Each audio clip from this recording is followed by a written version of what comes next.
Siya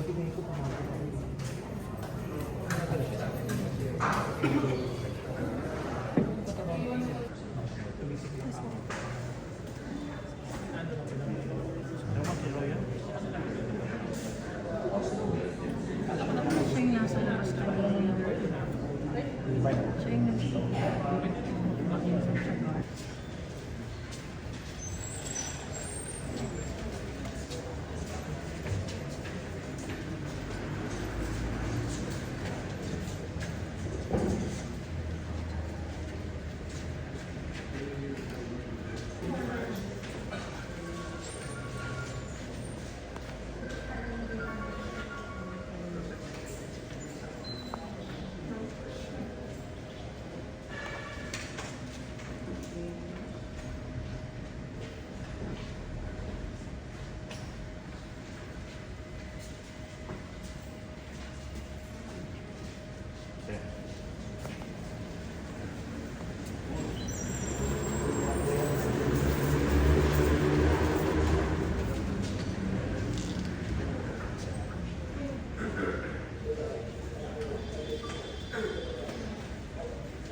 So you'll just keep the phone on mobile recording?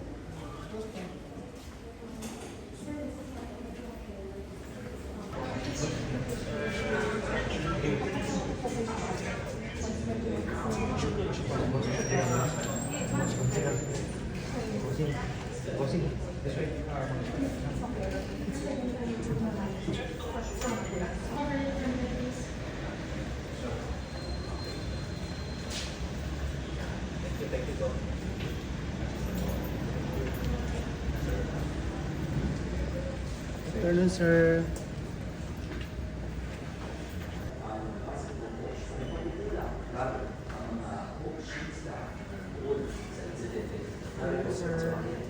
afternoon.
sikat yung tama-tama din.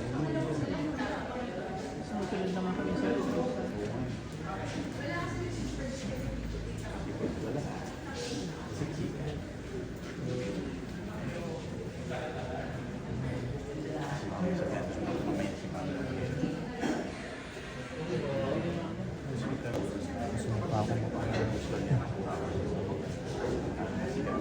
Saan kaya itong tabi sa iyo?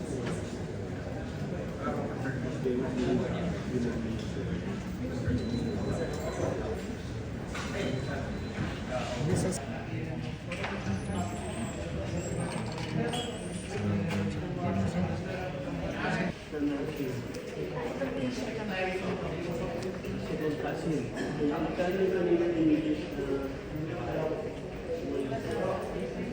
Umalis na?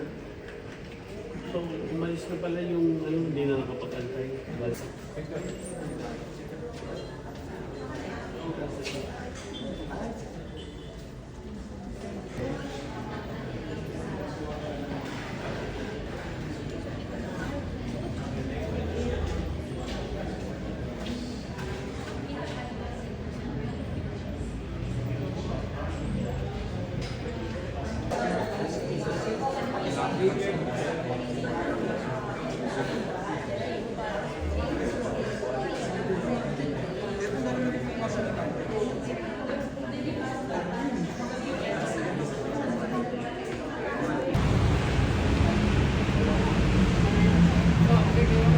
With the family of Rene Baterbonia, sir.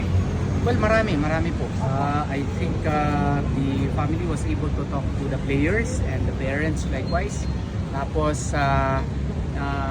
masaya po na pumunta po yung taga Philippine Sports Commission as well as the DepEd, yung si Yusek Yusek Malcolm, no? And Chairman Gregorio, and nagpaabot po ng assistance yung PSC sa pamilya. So Ateneo sabi ng condolence sa pamilya, and dumating din yung officers ng CHED as well as yung PSC, Philippine Sports Commission, and the Undersecretary po ng DepEd. And nagpaabot din sila ng kanilang suporta na pinansyal, pero hindi pa nadala, pero I think tomorrow ipadala. And I think tomorrow night the cadaver will be transported to Davao, and then we proceed to Agusan del Sur in Calacaugon, para doon po ipagpatuloy po yung services po sa namatay. Isang Ateneo naman. Si Jimmy ang mag-answer niyan, parang wala pa eh. Wala pa. Ang nakausap po namin kanina, we had a coordination meeting with CIDG and the NBI. I think they are conducting a parallel investigation. No? So may magkakaiba sila ng parang iimbestigahan. So we do hope for a smooth investigation, kasi ang mahirap kuminsan kapag parallel, minsan iba yung findings. So we're hoping they are able to coordinate well. As far as the Ateneo is concerned, wala pa po. Except I was able to talk. Bigay na possible date. Wala pa. No, yung message lang namin doon sa NBI as well as CIDG, we already intimated to them that as much as possible, they would coordinate with the lawyers of the victims, and that means us. And we would like to inform you that we will be writing a formal letter to the Department of Justice requesting for the issuance of an ILDO, no? Wala pong personalan ito against Coach Tab Baldwin, no? So that in the meantime that there is an investigation, para naman po hindi siya makauwi kung saan mag-uwi, dito muna siya sa Pilipinas. Wala po kaming sinasabi na meron siyang liability po dito. Para lamang po magtuloy-tuloy po yung investigasyon, magre-request kami sa Department of Justice na may immigration lookout bulletin order muna sa kanya. Yun po ang ipapadala namin yan ngayong gabi or tomorrow morning, and I hope and pray that the DOJ will act on it, no, through the Bureau of Immigration. So what was it? Yung mga details nun, wala pa kaming alam, no? We are also conducting our own independent investigation on the matter which we cannot disclose. But of course, we welcome the investigation being conducted by the NBI as well as the CIDG on the matter. Yung request lang namin na sana makipag-coordinate din sa amin kasi mahirap na mag-file ng kaso yung NBI, mag-file din ng move yung what's it called this CIDG. It will somehow affect our case also. Na legal counsel ng pamilya. As early as last night, they already authorized us. May special power of attorney na kami. Lahat po ng mga letters, pinarmahan na po ng pamilya po. Nangyari po ito kasi yung mga relatives nila, kakilala ako kasi taga Davao ako, taga Mindanao ako. And then, nag-respond ako at that time, nasa aeroplano pa kasi sila. And I had to coordinate with Governor Cane, kaya ganun po ang nangyari. Yun po ang istorya noon. And I was able finally to contact the family through my associates, through the kasama namin sa opisina ni Attorney Jimmy Paul. Sir, if you may share, snippets lang po ng discount. Si Jimmy na niyan. With much credit to the PSC, no, they did not talk about anything else but extending their condolences slash their willingness to send financial assistance na will not represent any it's not a waiver of any rights on the part of our client. Talagang tulong lang po yan. And Chairman Gregorio made that very clear. Also, they have informed us that they are forming a panel, no? But we want to to have a say in the creation of that panel just to make sure that there are no conflicts of interest. So that was well received naman by Chairman Gregorio. Then, as you know, some of the people in the panel are either alumni of the Ateneo or former players or have relations with the Ateneo. So we're just we're not casting aspersions. No, Ateneo is my alma mater. We respect them fully, but we just want to extend all efforts, exert all efforts to make sure that we have an impartial investigation. May letter kasi kaming pinadala na doon sa Philippine Sports Commission. We requested for the inhibition of some of the members of the panel, investigating panel, and so far as the administrative aspect is concerned, sa coaches as well as doon naman sa CHED, sa school. Sana hindi nila i-personal yun.